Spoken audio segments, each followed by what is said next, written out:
The SSB squat, or the safety bar squat. The difference with this bar is it's slightly cambered at the end, meaning that it comes down the way, and it has these two handles right here for squatting with. Much like any other squat, cues are going to stay the same.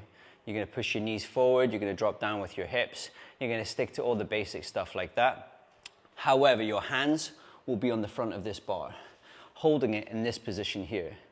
Things to think about: don't have the elbows flaring too much. Try and tuck them in a little bit and just find out where that sits comfortably with, give or take, with your shoulder composition and how the ball and socket sort of fits naturally with you. And thinking about pushing the elbows up. That's going to cause more tension through the mid to lower traps. Good studies show that one of the big benefits with this bar is it does help with mid to lower trap development, allowing us to hold a much better posture day to day with life because we have the strength through the mid back, somewhere that generally most people suffer with, and especially this day and age when we're sitting at the desk all day and we're kind of in this hunched position. Again, remedially, it's great because for those that have problems putting their shoulders back in this position, putting on a barbell on their back, they can now sit quite comfortably with this bar itself using these handles. Like most Olympic lifting bars, this bar should weigh between 20 to 25 kilograms, give or take the company that builds it. When we do the squat, we're going to be thinking about how we will have our heels. I will not be raising mine today as I don't need to, but for most of you, probably with poor ankle and mobility, you're going to want to raise your heels up. Whether you do that by using squat shoes or using something like a yoga wedge or maybe even a couple plates under your heels is going to be absolutely optimal for that. How we would set the bar up is going to be demonstrated in just a second. Normally, for yourselves, you would be taking the bar out of the rig. But for the purpose of this video and the way that I'm facing, I will take it the other way. So, like any other squat, you will approach the bar and you will get your head underneath.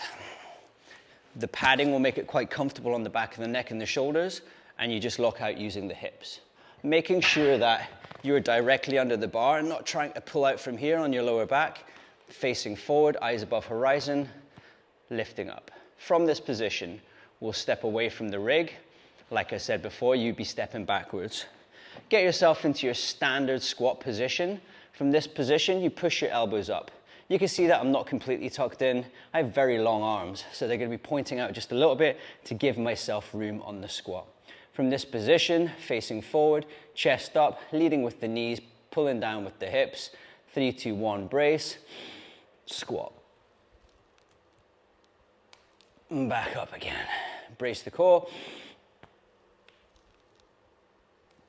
Back up again. Brace the core. Back up again. That's pretty much it.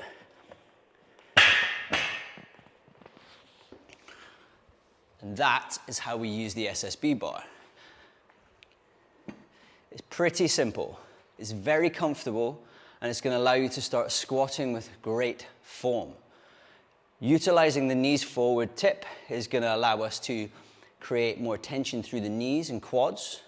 Raising the heels, again, is going to allow you to use more tension through the knees and quads and allow you to get a bit more depth. Unlike the barbell back squat, where we often get told to shoot back with the hips, which is more of a powerlifting cue, and it's not necessarily wrong for that given sport, but for us, we're going to be thinking about, in this position, leading with the knees, and at the same time as the knees shooting forward, the hips come back, okay? So it's just that small movement like so to get down, rather than shooting back with the hips. And especially with this bar, if you were to be in this position shooting back with the hips, this bar is going to now come forward, and because it sits high up on your back, not low down on the traps, like a low bar squat, it would then force tension, much like a good morning, through the lower back, which is not something we're looking for this position, for this squat. So that should cover pretty much all the basics for the SSB safety bar squat moving forward. Thanks for watching.